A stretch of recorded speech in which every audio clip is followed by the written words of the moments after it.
যুবক ভাইরা সবাই দিয়ে দিবেন, কোন আওয়াজ করবেন না। আমার আল্লাহ বলেন ইন্নাল ইনসানা লাফি খুসর, নিশ্চয় সব মানুষগুলো ক্ষতিগ্রস্তের মধ্যে আছে। এই আয়াতের এই সূরার মধ্যে আমার আল্লাহ পরের আয়াতের মধ্যে আমার আল্লাহ বলেন ইল্লাল্লাযীনা আমানু ওয়া আমিলুস সালিহাত।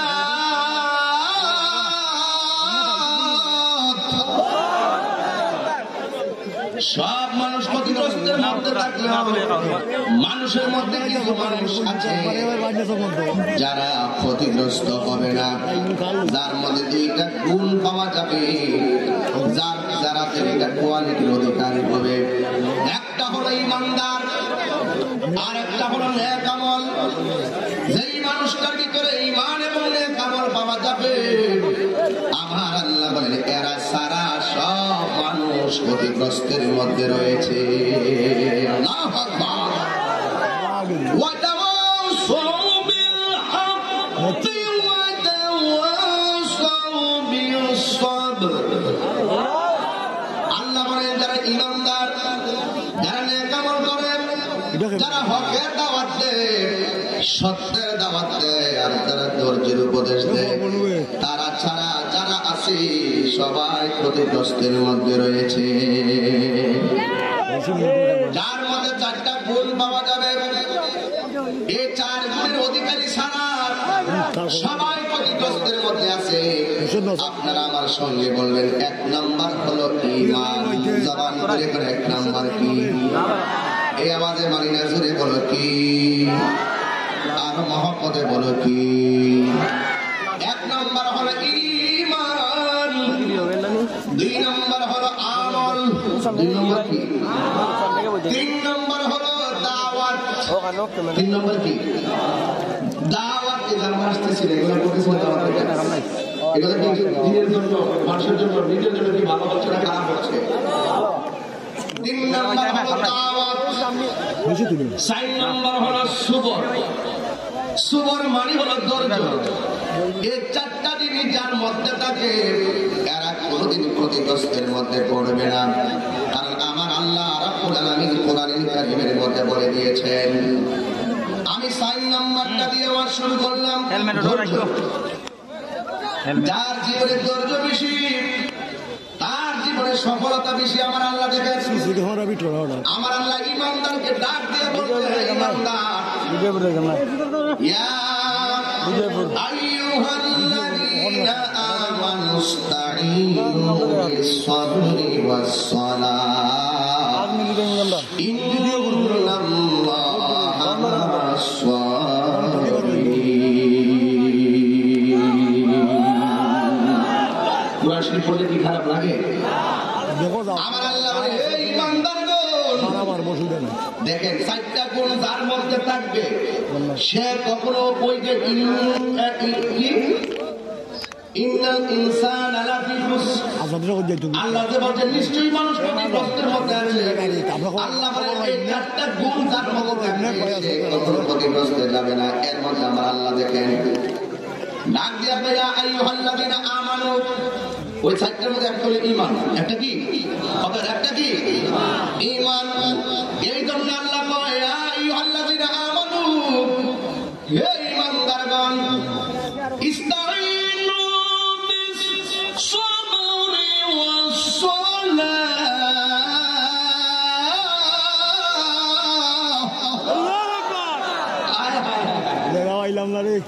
আমার আল্লাহ বলে, ইস্তাঈনু, তোমরা সাহায্য চাও, তোমরা সাহায্য প্রার্থনা করো, বিস-সাবরি, ধৈর্যের মাধ্যমে, ওয়াস-সালাহ, নামাজের মাধ্যমে। এখানে নামাজের আগে ধৈর্যের কথা কেন বলছে? কারণ ধৈর্যশীল যে আমার আল্লাহ বড় ভালোবাসে। আমার আল্লাহ বলেন, ইন্নাল্লাহা মা'আস-সাবিরিন, নিশ্চয় আমি আল্লাহ ধৈর্যশীলদের সঙ্গে রয়েছি। আমার আল্লাহ পরের আয়াতের মধ্যে আমার আল্লাহ বলেন, ওয়ালানাবলুওয়ান্নাকুম বিশাইইন মিনাল খাউফ আনফুসিম মিনাল আমওয়ালি ওয়াল আনফুসি ওয়াস সামারাত ওয়া বাশশিরিস সাবিরিন। আমার আল্লাহ রাব্বুল আলামিন বলেন, আমি নামাজ পড়তে বলছি ধৈর্যের মাধ্যমে, ধৈর্য আর নামাজের মাধ্যমে আমি আল্লাহর কাছে সাহায্য চাই। আমার আল্লাহ বলে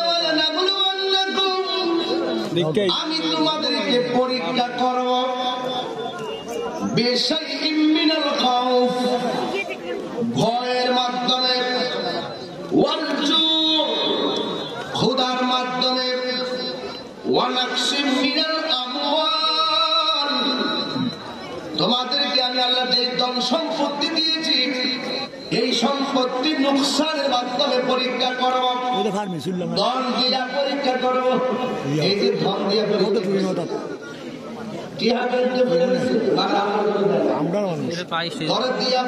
করব, আমার আল্লাহ আমার সম্পদ নিয়ে পরীক্ষা করব, আমি পরীক্ষা করব, রূপ দিয়ে পরীক্ষা করব, বিমার দিয়ে পরীক্ষা করব, ফসলাদি দিয়ে আমি আল্লাহ পরীক্ষা করব। মাঝে মাঝে খরা হয়ে যায়, ফসল মারা যায়, অনেক সময় শিলা কইরা সমান হয়ে যায়। আল্লাহ রাব্বুল আলামিন বলেন এই সমস্ত পরীক্ষা আমি আল্লাহ তোদেরকে দেব, একমাত্র ওই পরীক্ষাতে পড়িয়া তোরা কি হতাশ হয়ে যাস নাকি আমি আল্লাহর উপরে ভরসা করস। যদি তোরা হতাশ না হইয়া একটা সিদ্ধান্ত নিতে পারস, সব কিছুর মালিক পৃথিবীর কেউ না, আপনারা জবান খুলে বলেন সব কিছুর মালিক কে?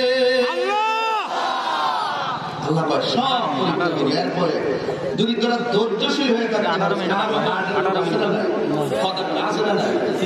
হার্টের রোগ আছে, কিডনি রোগ আছে, ডায়াবেটিসের রোগ আছে, আল্লাহ বলেন আমি তোদের জানের উপর আমি পরীক্ষা করব। ও যুবক, আমার শরীরে যতই রোগ বিমার হোক না কেন, অন্তরে অন্তরে ওই ধারণাটাই করবা এই রোগ বিমার আমার পৃথিবীর কেউ দেয় নাই, একজন দিয়েছে। জবানটা খুলে বলো তিনি কে? এই আওয়াজে মানি না, জুড়ে বলো তিনি কে? ওই আমার আশিকিন, জাকিরিন, মুহিব্বিন, বাবা হাজিরা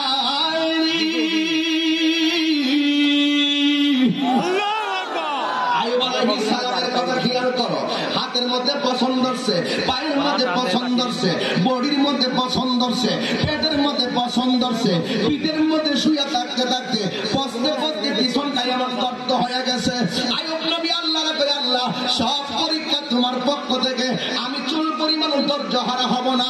ও আল্লাহ সব আমার পছায়া দাও, আমার জিহ্বাটার মধ্যে তুমি পছন্দ হয় না।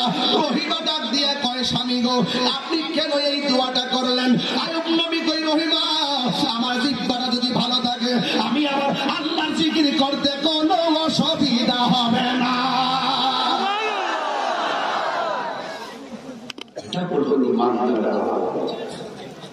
ঠিক কিনা বলো? আজকে আমার অধৈর্য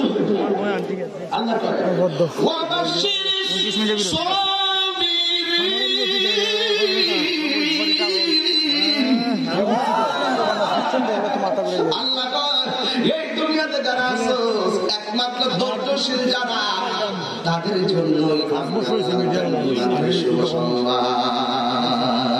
জোরে জোরে কর আল্লাহু আকবার। এই জন্য আমার যুবক ভাইরা আল্লাহ রাব্বুল আলামিনের পরে আয়াতে বলেন, আল্লাযীনা ইযা আসাবাতহুম মুসিবা ক্বালু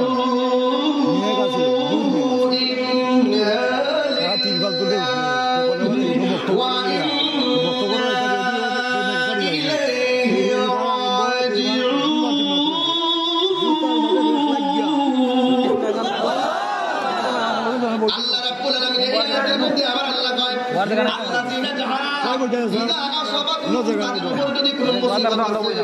কোন বিপদ নেমে আসে তারা যেন বলে ইন্না লিল্লাহি ওয়া ইন্না ইলাইহি রাজিউন।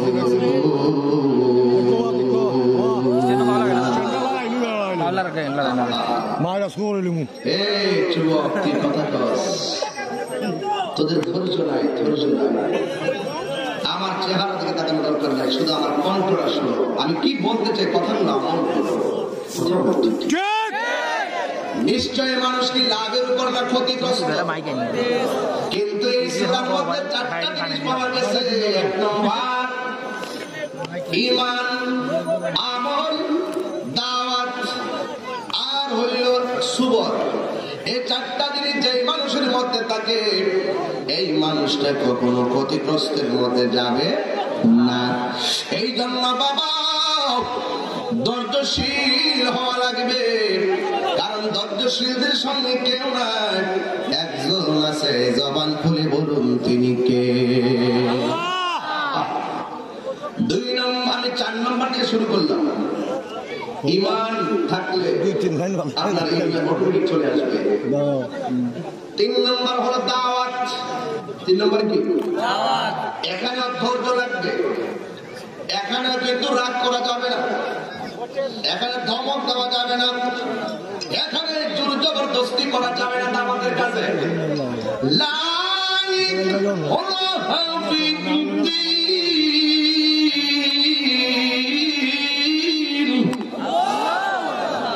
আমার আল্লাহ কোরআনে বলেন ধর্মের মধ্যে কোনো জোর জবরদস্তি নাই। আমার আল্লাহকে দাওয়াত দিতে হবে, আমার আল্লাহ শিখাইয়া দিয়েছেন। এই কথাগুলো খুব চমৎকার দরকার।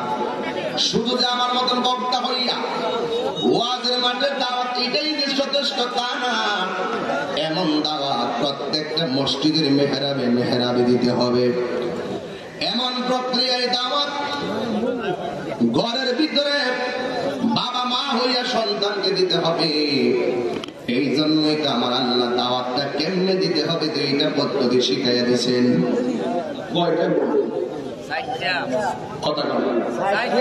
আর কয়টা বাবা? 1 নম্বর ঈমান, 1 নম্বর এই মুখস্থ করো, 1 নম্বর ঈমান, 2 নম্বর, 3 নম্বর দাওয়াত, 3 নম্বর, 4 নম্বর সবর। 4 নম্বর কি? সবর, ধৈর্য। যার জীবনে ধৈর্য বেশি তার জীবনে হতাশা বেশি না, তার জীবনে সফলতা বেশি। আর যার জীবনে ধৈর্য কম তার জীবনে হতাশা বেশি। কথা বলেন ঠিক কিনা? কিছু কিছু মানুষ আছে তারা খুব অধৈর্য হয়ে যায়। কি হয়ে যায়? খুব অধৈর্য হয়ে যায়। একটা কথা মনে রাখবেন, তাড়াহুড়া করা শয়তানের কাজ, আর ধীরস্থিরতা ইমানদারের কাজ। যে খুব তাড়াতাড়ি বিশাল বড় আইকন হতে চায়, বিশাল বড় হুজুর হতে চায়, বিশাল বড় চেয়ারটা পাইতে চায়, সে খুব তাড়াতাড়ি সেই চেয়ার থেকে পড়ে যায়। কথা বলেন ঠিক কিনা? ঠিক। যে খুব তাড়াতাড়ি আমি বড় হুজুর হতে হবে, আমাকে সবাই সালাম দিতে হবে, আমি বড় হুজুর, আমাকে সম্মান করতে হবে, যে ব্যক্তি মানুষের কাছ থেকে সালাম প্রত্যাশা করে, আল্লাহর হাবিব ওই ব্যক্তিদেরকে সালাম দিতে আল্লাহর হাবিব অপছন্দ করেছেন। কথা বলেন ঠিক না বেটি? যদি কোন ব্যক্তি চায় মসজিদের মধ্যে আসলাম আমাকে তারা সালাম দিবে, এইরকম সালাম দিতে আল্লাহ রাসূল নিষেধ করেছেন। আমার সমাজে কিছু মানুষ আছে দেখবেন তারা খুব তাড়াতাড়ি বড় হুজুর সাজতে চায়, তারা খুব তাড়াতাড়ি যে কোনো প্রক্রিয়ায় ঈমান বিক্রি করে হোক আর নিজের ইজ্জত সম্মান ডুবায়া হোক তারা বড় বড় চেয়ারে বসার জন্য রঙিন স্বপ্ন দেখতে চায়। কিন্তু মনে রাখবেন, যার অন্তরে হিদায়াতের নূর থাকবে না, যার অন্তরে ঈমানের নূর থাকবে না, সে যতই তাড়াতাড়ি বড় হতে চাক না কেন তা সে তত তাড়াতাড়ি ছোট হয়ে যাবে। কথা বলেন ঠিক না বেঠিক? আমি মাঝে মাঝে আশ্চর্য হয়ে যায়, কিছু মানুষ আছে কাল্পনিক ধারণায় কথা বলে, কিছু মানুষ আছে যারা ধারণা করে কথা বলে। এই ধারণা করে কথা, একটা লোক মিথ্যাবাদী হওয়ার জন্য এটাই যথেষ্ট যে যাচাই বাছাই না করে ধারণা করে কথা বলে। কথা বলে ঠিক কিনা? এই ধারণাকারীদের থেকে দূরে থাকতে আল্লাহ নিষেধ করেছেন। এরকম বানিয়ে আর উল্টা পাল্টা যারা মানুষকে তুচ্ছ তাচ্ছিল্য করে কথা বলে, যারা মানুষকে সম্মান দিতে জানে না, রাসূল বলেছেন মাল্লাম ইয়ারহাম সাগীরানা ওয়া লাম ইউআক্কির কাবীরানা ফালাইসা মিন্না। যে ব্যক্তি বড়কে সম্মান করে না, যে ব্যক্তি ছোটকে স্নেহ করে না, রাসূল বলতেন সে আমার দলের অন্তর্ভুক্ত না। আজকে আমরা দেখি কি? আজকে আমরা দেখি মানুষ ধারণা করে, অনুমান করে, আই আইডিয়া করে একজন মানুষ নিরপরাধ মানুষগুলোকে টার্গেট করে বিভিন্ন অশালীন কথাবার্তা বলে, আজগবি কথাবার্তা বলে এবং তাদেরকে মিথ্যা অপবাদ দিয়ে কথা বলে, লাগামহীন কথা বলে। কেউ কাউকে জারজ সন্তান বলছে, কেউ কাউকে কুলাঙ্গার বলছে, কেউ কাউকে অনুমান করে বিভিন্ন ধরনের অশালীন গালাগালি করছে। আচ্ছা বলুন তো, একটা ছেলে যদি জারজ হয় কি হয় না? একটা ছেলে জারজ হওয়ার পিছনে ডকুমেন্টস লাগবে কি লাগবে না? লাগবে। কথা বল, লাগবে কি লাগবে না? লাগবে। একটা লোককে জারজ বলতে গেলে 100 বার দলিল হাতের মধ্যে নিয়ে তাকে জারজ বলতে হবে। কথা বলে ঠিক না বেটি? তাকে জারজ বলতে হবে, অবৈধ বলতে হবে। অবৈধ সন্তান বলতে গেলে কাউকে 100% প্রমাণ দিয়ে তাকে বলতে হবে সেই ছেলেটা অবৈধ। আর যদি অনুমান করে কোন কাজের উপর ডিপেন্ডস করে ব্যক্তি আক্রোশ হয়ে তার উপরে বিভিন্ন ধরনের প্রতিশোধের স্পৃহায় মেতে উঠে তাকে সামাজিক ভাবে যদি হেয় প্রতিপন্ন করতে গিয়ে যদি কেউ কাউকে জারজ সন্তান বলে, আমি মনে করব সে এখনো ভুলের মধ্যে রয়েছে। সে এমন ভাবে তার ঈমান আমল এমন ভাবে বিনষ্ট হয়ে যাচ্ছে যে ফতোয়াগুলো উল্টা তার নিজের উপরে এসে পড়তেছে। এই সমস্ত খপ্পরবাজ, এই সমস্ত ধান্দাবাজদের আন্দাজি কথা যারা বলে, ওই ধান্দাবাজদের আন্দাজি কথাগুলোকে বন্ধ করতে হবে। ঠিক না বেঠিক? ঠিক কিনা? এরা ক্ষমতার জন্য, পদের জন্য, চেয়ারের জন্য ঈমান আকীদার মাথা খাইয়া, ঈমান আকীদা ভুইলা যাইয়া চেয়ারের জন্য উল্টা পাগল হয়ে গেছে। কথা বলেন ঠিক কিনা বলেন? তাদের অধঃপতন শুরু হয়ে গেছে এবং তাদের গ্রহণযোগ্যতা হারিয়ে ফেলছে। দুই একজন এই ডান বাম রূপ নিয়ে এখন কোনভাবে সস্তা জনপ্রিয়তা নিয়ে মাঠে চলতেছে। এদের পরিস্থিতি এমন নিম্নে চলে যাবে কারণ তাদের অন্তর থেকে হাজার নূর চলে যাচ্ছে। কেন?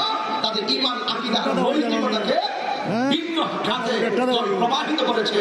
তাদের ঈমান আকীদার নৈতিকতাকে এমন ভাবে দাফন করে দিচ্ছে যারা মূল জায়গা থেকে সরে গিয়েছে। যারা ঈমান আকীদার মূল জায়গা থেকে সরে যায় তাদের মুখ দিয়ে যে কোনো সময় যে কোনো কথা আসাটা এটা অস্বাভাবিক কিছু না, এটাই স্বাভাবিক। কথা বলেন ঠিক না বেঠিক?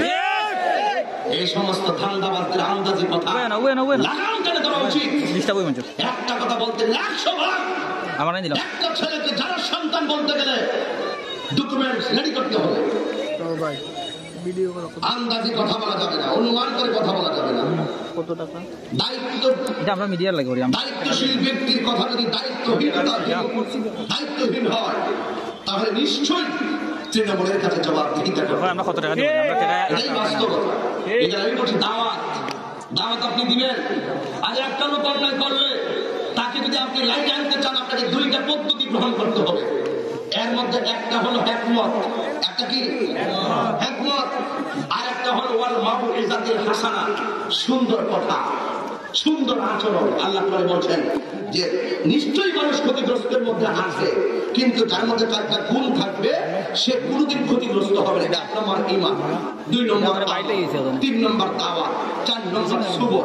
আমি তো দেখতে পাই বর্তমান বড় বড় গলা কথা বলে, এর মধ্যে ঈমানের নূর নাই, আমলও নাই, এরপরে সুবর আর ধৈর্য নাই, আর সুন্দর ব্যবহার তো আরো আগেই নাই। কথা বলে ঠিক না বেঠিক? ব্যক্তি তোমার বাস্তবতার নাম কি? ফলের পরিচয়। ব্যক্তি তোমার নাম কি? ব্যবহারের পরিচয়। ব্যবহার ঠিক করে দেখুন। আবারও বলছি, ব্যবহার ঠিক করে সম্মান পেতে গেলে সম্মান দিতে হবে। ছোটকে রাসূল আল্লাহর হাবিব ছোট ছেলেকে কাঁদতে যাচ্ছে, মাররা আলাইহি ফাসাল্লামু আলাইহি। রাসূল ছোট ছেলেকে কাঁদতে যাচ্ছে, রাসূল ছোট ছেলেদেরকে সালাম দিয়েছে। পরের দিন ছোট ছেলেরা রাসূলুল্লাহর আগেই নবীকে সালাম দিয়েছে। ওই পদ্ধতিতে আসে হামকি গলাবাজি করে বড় সেলিব্রিটি হওয়া যাবে না। একটা কথা মনে রাখতে হবে, ঈমান আমল নৈতিকতা। মানুষের নৈতিকতা যখন হারিয়ে যায় তার সম্মান কমে যায়। ঠিক কি না? এই সম্মান কমেছে কেন? আপনি যখন ঈমান আকীদার নূর যখন বিলীন করে ফেলেছেন, আপনার পক্ষে যেগুলো কথা বলাও সম্ভব, আপনার পক্ষে যে কোনো মানুষের সঙ্গে মিতালি করাও সম্ভব, আপনার আপনি যে কোনো মানুষের সঙ্গে আপনার একটা কি বলে এটাকে আন্ডারস্ট্যান্ডিং করাও আপনার পক্ষে সম্ভব। কারণ যে কোনো মানুষের ঈমান আকীদার নূর না থাকলে, তার নীতি নৈতিকতা হারিয়ে গেলে তার পক্ষে ন্যায়টারে অন্যায় মনে হয়, অন্যায়টারে ন্যায় মনে হয়, একেবারে পাগলের মতো হয়ে যায়। কথা বলে ঠিক না বেঠিক? এগুলো থেকে খেয়াল, এগুলো সাবধান, এগুলো থেকে আপনারা দূরে আসুন। আল্লাহ বলছেন এইভাবে, উদউ ইলা সাবিলি রাব্বিকা বিল হিকমাতি ওয়াল মাউইজাতিল হাসানা। কথা আপনি কষ্ট হইতেছে নাকি? মানে কোনো রাগ করতেছেন আমার সাথে? আর রাগ করে লাভ নাই। আমি দলিল ছাড়া কথা বলি না, আমি প্রমাণ ছাড়া কথা বলি না, আমি লাগামহীন কথা বলি না, আমি লেসানকে ঠিক রেখে কথা বলি, আমি দামাতকে ঠিক রেখে কথা বলি। আমি ব্যক্তি হিসেবে তুচ্ছ হতে পারি, কিন্তু যার কথা বলি তিনি সবার শ্রেষ্ঠ। আমার আল্লাহ রাব্বুল আলামিন বলেন, উদউ ইলা সাবিলি রাব্বিকা বিল হিকমাতি ওয়াল মাউইযাতিল হাসানা। আল্লাহ রাব্বুল আলামিন বলেন, মানুষদেরকে দ্বীনের পথে আহ্বান করো, তারপরে বহুত অডিয়েন্স আছে, ওয়াল হিকমা, হিকমতের মাধ্যমে কৌশলে তুমি দ্বীনের পথে ডাকো, ওয়াল মাউইযাতিল হাসানা, এবং সুন্দর কথার মাধ্যমে মানুষকে দ্বীনের পথে ডাকো। এরপরে দেখবে 2 নম্বর জায়গাটা পরিপূর্ণ হয়ে যাবে। 2 নম্বর জায়গা হলো তার আমল। কথা বলেন ঠিক কিনা? এই জন্য আমাদের ইসলাম কি বলে, এলাকায় যদি কোনো হিন্দু থাকে, হিন্দুকে জোর জবরদস্তি করে মুসলমান বানানো যাবে না। তার সামনে দ্বীনের কথা প্রেজেন্টেশন করতে পারো। একদিন যদি আমার আল্লাহ তার উপরে দয়া করে সব কিছু ভুলে গিয়ে ইসলাম পরে কালিমা পরে মুসলমান হয়ে যাবে। এই জন্য আমার যুবক ভাইরা, 2 নম্বর স্টেপ হলো আমল। এখন আমাদের সমাজের মধ্যে আমল নাই। আমি এখানে মাটির মধ্যে মাগরিবের নামাজের ইমামতি করেছি আজকে, কিন্তু আমি নামাজ শেষে দেখলাম অনেকগুলা মানুষ বাজারের মধ্যে ঘোরাফেরা করে। এদের ব্যাপারে আমার আল্লাহ বলছেন, ইন্নাল ইনসানা লাফি খুসর, নিশ্চয়ই মানুষ ক্ষতিগ্রস্তের মধ্যে রয়েছে, কারণ তারা নামাজের টাইমে নামাজ পড়বে না, আবার ঈমানকে ডিলিট করে দিয়ে তারা ব্যক্তি স্বার্থকে হাসিল করার জন্য ঈমানকে ডিলিট করে দিবে। ওই সমস্ত মানুষগুলো সমাজের মধ্যে ক্ষতিগ্রস্ত। কথা বলেন ঠিক কিনা? এই জন্য ফজরের নামাজের টাইমে সারা রাত মোবাইলটা টিপতেছো আর দেখতেছো চাষটা কোন সময় শেষ হবে, আর ফজরের নামাজ আশা করতেছো আযান দিলে তুমি মোবাইলটা বালিশের নিচে রাইখা ঘুমাইবা। কিন্তু না, তোমার তো দরকার ছিল তাড়াতাড়ি ঘুমায় যাওয়া। আর মসজিদে আযান হবে,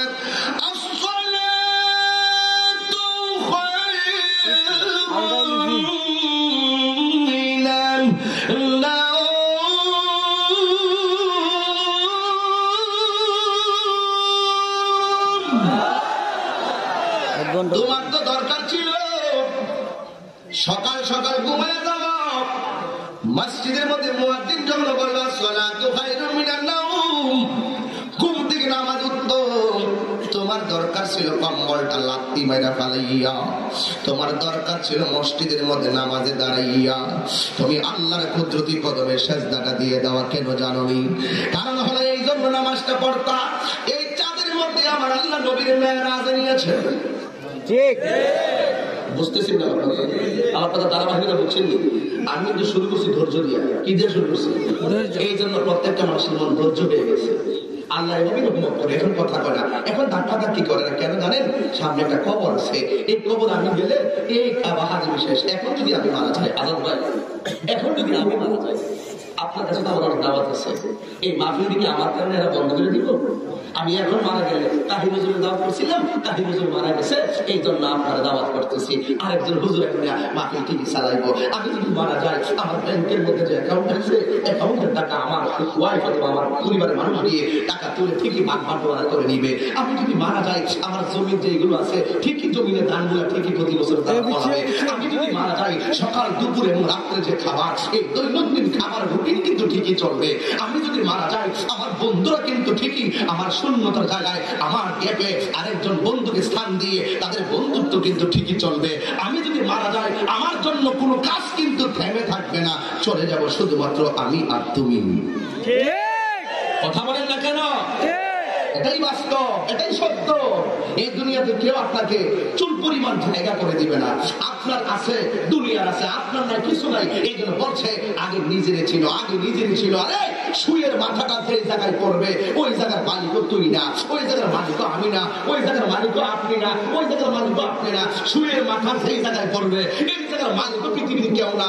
এই জন্য জায়গা বিক্রি হয় না, জায়গা বিক্রি হয় না। তাকে কি কর, এই জমির মালিক আমি, আপনি বিক্রি হয় না, ওই বাড়ির মালিক আমি, আপনি বিক্রি হয় না। আমি আবারও বলি, আল্লাহ কোরআন নিয়ে বলি, এই জায়গার মালিক তুমি না, 1 ইঞ্চি জায়গার মালিক তুমি না, তুমি দাগ নম্বরের মালিক, তুমি দাগ নম্বরের মালিক, তুমি দাগ নম্বরের মালিক। এই সম্পত্তির সবকিছুর দুনিয়া নবমণ্ডল ভূমণ্ডলের মালিক পৃথিবীর একজন।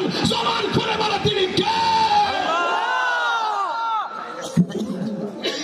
সেই আল্লাহ তোমাকে বলছেন কি করো। আল্লাহ নিজে বলছেন ইন্নাল ইনসানা লাফি খুসরি, মানুষ ক্ষতিগ্রস্তের মধ্যে আছে। কেমনে?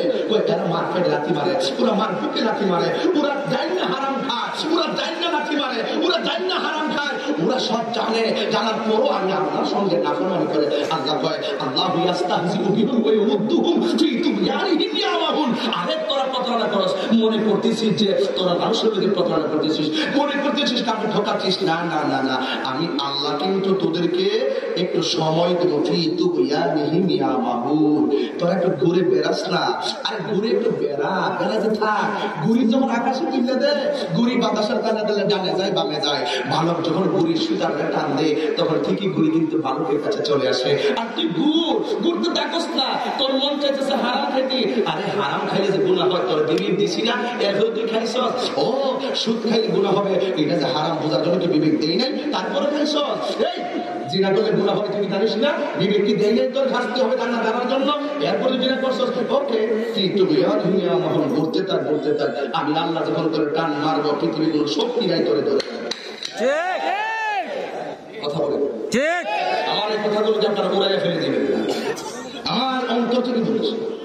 আমি ইচ্ছে করলে আমাদের কথা বলতে পারি না, আমাদের কথাগুলো মনে খারাপ হয়, আমাদের পিছনে লোক লাগানো আছে, আমাদেরকে অক্ষরে প্রত্যেকটা কথা আমাদেরকে হিসাব মিলিয়ে কথা বলতে হয়। তবে একটি কথা বলবো, ইজ্জতের মালিক কে? আল্লাহ। পরের জায়গা পরের জমিন ঘর বানায় আমি রই, আমি তো সেই ঘরের মালিক নয়। পরের জায়গা পরের জমিন ঘর বানায় আমি তো সেই ঘরের মালিক নয়। আমার মনে হয় এতগুলো মানুষ যদি উচ্চ আওয়াজে কথা বলেন চেয়ারম্যান সাহেব, আমার মনে হয় আওয়াজটা একটু বড় হবে। সবাই বলেন না, পরের জায়গা পরের জমিন আমি তো সেই ঘরের মালিক নয়। বলো আমি তো সেই ঘরের মালিক নয়। এখন বুঝ পাইছেন আপনারা? এখন বুঝ পাইছেন সেই ঘরখানাদার জমিদারি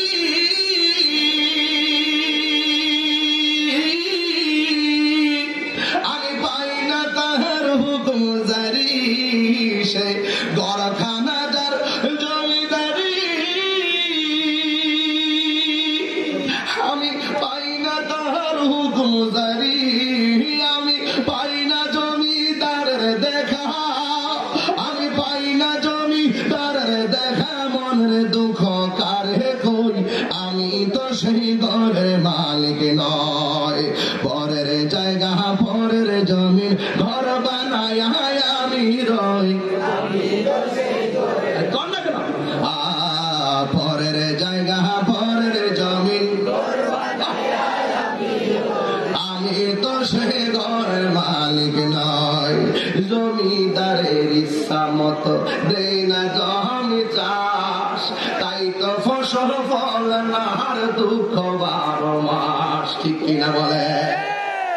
আরে বেটা দেখো মন কারে কইলো ছিললে না, আরে কইছে তুমি তোমারে ছিল, তারপরে তুমি আল্লাহরে ছিল। আল্লাহ তো আল্লাহর কুস্তি গিয়া তো লন্ডন যাওয়ার দরকার নেই, আল্লাহর কুস্তি যায় তো ইতালি যাওয়ার দরকার নেই। আল্লাহ কই ওয়ানাহনু আকরাবু ইলাইহি মিন হাবলিল ওয়ারিদ।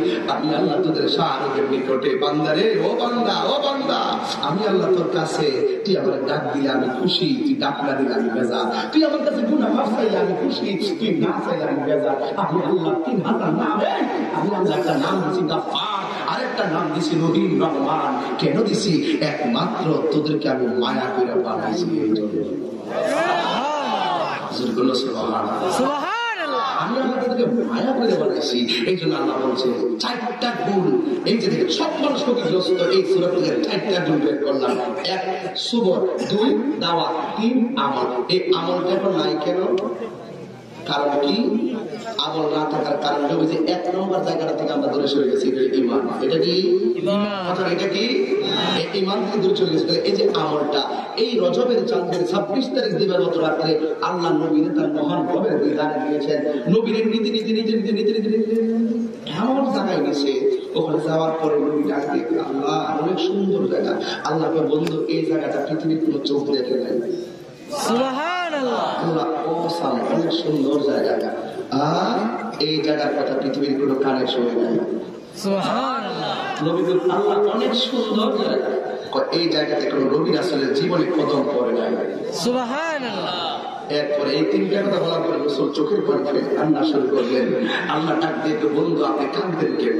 আপনি কাঁদতেন কেন?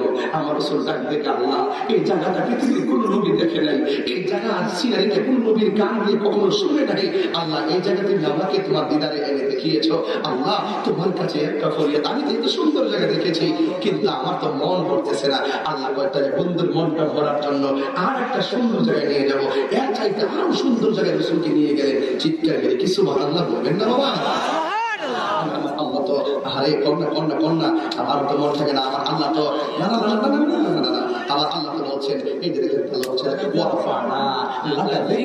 আল্লাহ বলছেন, বন্ধু গো, ও বন্ধু আমি আপনার সম্মান তো ভাঙা দিছি, এই জন্য বন্ধু এর থেকে সুন্দর জায়গায় নিয়ে আপনাকে দ্বিতীয় আরেকটা সুন্দর জায়গায় নিয়ে গেছে, সেখানে রাসূল কান্দে। তৃতীয় আরেকটা সুন্দর জায়গা, এখানে নবী কান্দে। আরেকটা সুন্দর জায়গা, সেখানে নবী কান্দে। ও বন্ধু কান্দেন কা?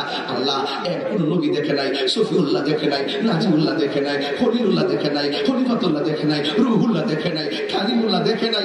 আমি হাবিবুল্লাহ হয়েছি বলে দেখেছি, কিন্তু আমার তো মন ভরে না। কেন গো বন্ধু? আমার উম্মত তো দেখে নাই। ওই নবীর কথা, ঈমান ঈমান ঈমান ঈমান। যেই নবী আমাদের ঈমান,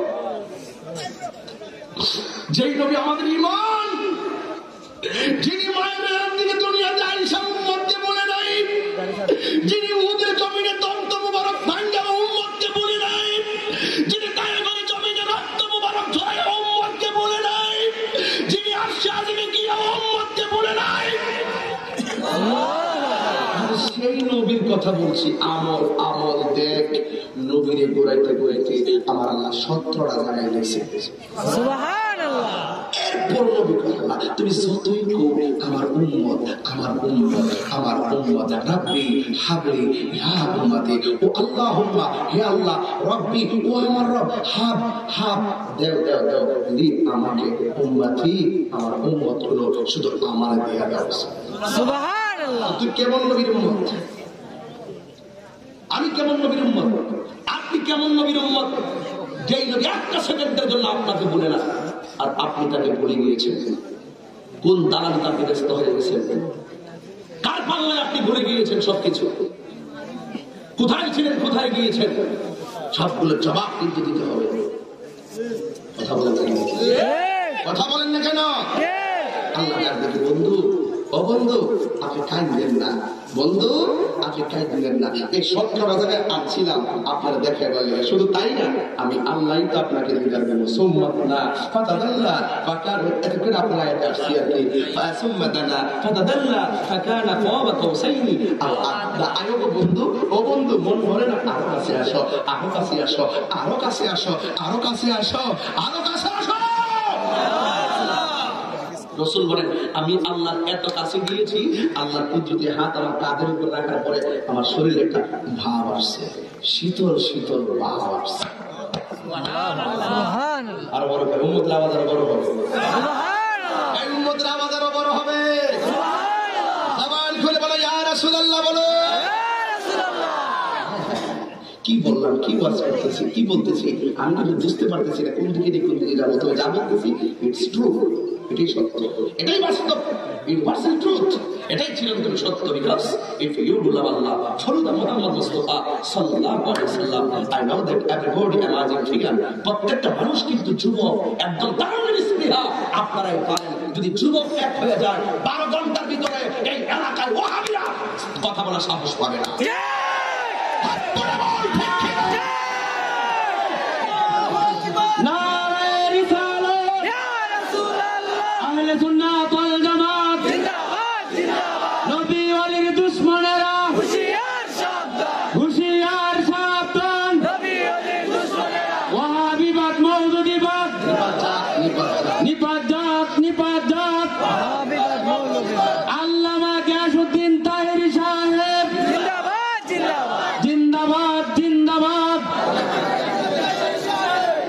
আলহামদুলিল্লাহ বলে আমি যে ওহাবি শব্দটা ব্যবহার করছি গালাগালি ওহাবি মানে তো অনেকে বলে যে আমরা আল্লাহ আপনার আল্লাহ আমরা তো সুন্নি সুন্নি সুন্নি আমরা সুন্নি বলে আমরা খুশি করি ঠিক আমার নবীর ওহাবি লোক মনে করি না আল্লাহ আল্লাহ বলে আমরা ওহাবি বলে বেজার ঠিক ঠিক কিন্তু আছে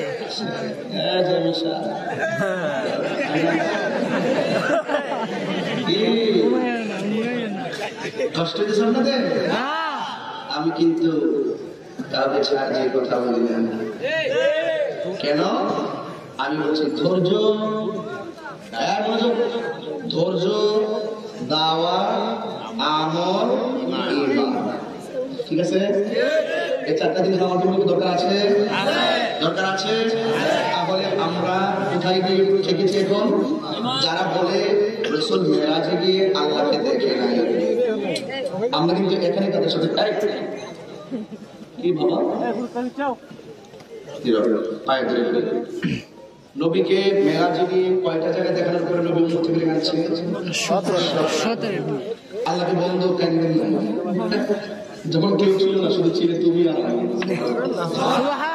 কয়দিন ছিল আমার কাছে কয়দিন আগে বাড়াইছি আমি আল্লাহ ছাড়া কেউ জানি না মেরাজে নিয়ে নবীর গোয়ান যে 30,000 কথা আল্লাহ কোরআন থেকে বাইর করছে আর বাকিগুলো সব বলেন আমার বাবা তো বন্ধু আমি আপনার উম্মতের কান্না দেখা আমি আল্লাহ আপনার সান্ত্বনা দেই কি আল্লাহ সান্ত্বনা হইল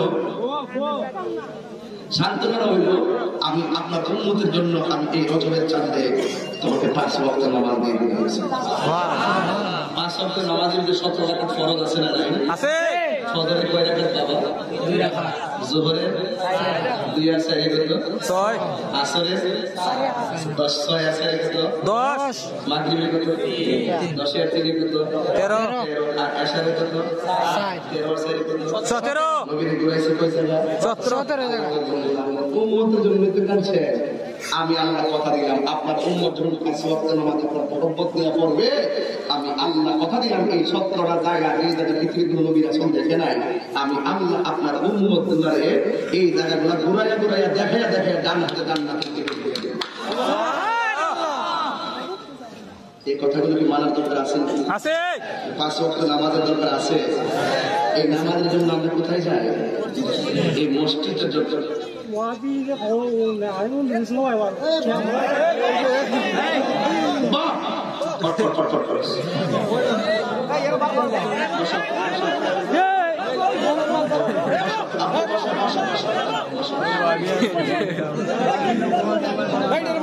আচ্ছা বাবা ঠিক আছে আমি ওহাবি কইলে তোরার কেন জলে বল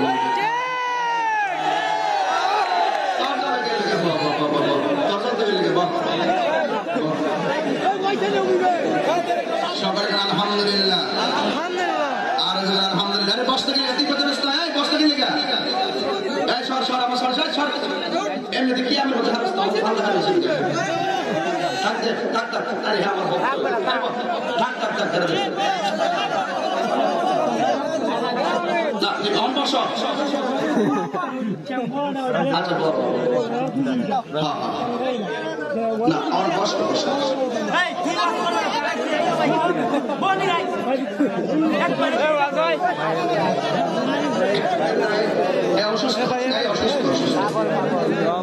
আলহামদুলিল্লাহ বলেন 5 ওয়াক্ত নামাজের কি দরকার আছে মনে করেন এই জবান খুলে 5 ওয়াক্ত নামাজের কি দরকার আছে কার কার দরকার আছে হাত তুলেন তো দেখি নারে তাকবীর আরে বস না নারে রিসালাত কিছু খায় গেছে কি আবার যাক রমজান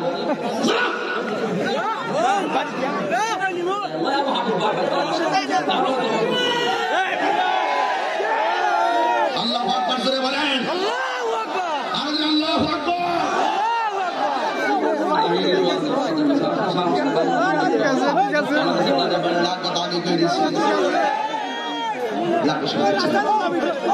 আওয়াজ করেন আল্লাহু আকবার এই 5 ওয়াক্ত নামাজ আমরা চাই কি চাই না আমি কইছি কি ওয়াহাবি মানে আল্লাহর নাম ওঠে না তোর সমস্যাটা কি বানা কথা বলছি ঠিক কিনা অসুবিধা নাই 5 ওয়াক্ত নামাজের কথা বলছিলাম এর উপর কোনো ওয়াজ আছে রে ওই দিকে কই আনছি ওয়াজটা কে আনছি ওই যে ইমানের মাথা খাইয়া ইমানের নূর খাইয়া ওই সৌদি আরবের ট্যাবলেট খাইয়া ইহুদি খ্রিস্টানদের মার খাইয়া এই বাংলাদেশের মুসলমানদের ইমানের চেতনায় যারা ধ্বংসের জন্য মাঠে নেমেছে ওরাই হলো দুশমনের আসর। আমার সামনে ওরা মোহাব্বত করে কোন পিলার আছে কথা বলবো কোন পিলার আছে আমার সামনে কথা বলবো তোর জোরে কেন তোর নাম কি লেগে বেড়া সাবধান তাহিনীর সামনে কথা বলতে আমি বলছি ধৈর্য লাগবে আমার দিতে গেলে হিকমত লাগবে ঈমান কবুল করতে গেলে ঈমান আমল কবুল করাইতে গেলে ঈমান লাগবে লাস্টে দিটা লাগবে এটার মধ্যে আইসি মধ্যে আগে হয়ে গেছে ঠিক এই আমরা জানি নামাজ রোজা হজ জাকাত কইলে খাইলে তো ঠিক ভালো কাজ করছে রে ওটা আমি দিন কি রাত করো রাত্র কি দিন কইতারো আমার নবীর ব্যাপারে ওই দিন দেখতে একবার কয় নবী যে রোজাতে মরা অবস্থায় হয়ে যাবে নাউযুবিল্লাহ নাউযুবিল্লাহ এই কথাগুলো কি জানার দরকার আছে না রে আছে সরকার আল্লাহ আমাদের সকলকে বোঝার আছে আমিন কোন যাই হোক আবার আমার অনুরোধ রইল আমি কিন্তু কটূক্তি করে না আমার কথা একটা সলিউশন দিছি তুমি না শিখলে তোমার কি কইতো তুমি এটা স্বাভাবিক ভাবে উড়াই দাও না তুমি সেট লই তোমার সেট লই হয় কথা আছে তুই কেমন মোবাইল নিছ না আমি নিজে তো নিশ্চয় তুই নিছ মোবাইল আমি নেই না তুমি পারলে পারলে কি দাও প্রমাণ দিতে পারলে আমার শাস্তি হবে কথা বলে ঠিক না বেটি যাই হোক আল্লাহ বলে আমাদের সকলকে বোঝার তৌফিক দান করুন আমিন আবার আসিব ফিরে এই মহব্বত করে মহব্বতের মানুষের কাছে আল্লাহ আমাদের সকলকে তৌফিক দান করুন আমিন আশা নবীর সালাম দেই আলা সালাম